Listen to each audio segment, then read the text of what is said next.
ప్రతిఘటన టీవీకి స్వాగతం. క్షణక్షణం మీకోసం. శ్రీరామనవమి వేడుకల సందర్భంగా రామజన్మభూమి అయోధ్యనగిరి సర్వాంగ సుందరంగా ముస్తాబవుతుంది. ఈ సందర్భంగా ఇవాళ నుంచి 3 రోజుల పాటు అయోధ్య రామ మందిరాన్ని 20 గంటల పాటు భక్తుల కోసం తెరిచి ఉంచాలని నిర్ణయించారు. బాలరాముడి ప్రాణ ప్రతిష్ఠ అనంతరం తొలి శ్రీరామనవమి కావడంతో అధికారులు పెద్ద ఎత్తున ఏర్పాట్లు చేస్తున్నారు. దాదాపు 40 లక్షల మంది వేడుకలకు హాజరవుతారని అంచనా వేస్తున్నారు.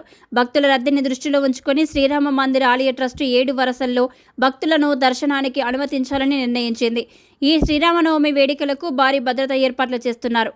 నయా Ghat zone, Nageshwar Nath zone, Hanuman Garhi temple zone, Kanak Bhavan temple zone సహా ఇతర ప్రాంతాల్లో కట్టుదిట్టమైన భద్రతా ఏర్పాట్లు చేపడుతున్నారు.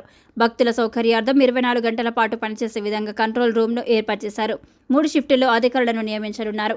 రామజన్మభూమి మార్గంలో అదనంగా 80 సీసీ కెమెరాలు, 50 చోట్ల వాటర్ కూలర్లను సైతం ఏర్పాటు చేస్తున్నారు.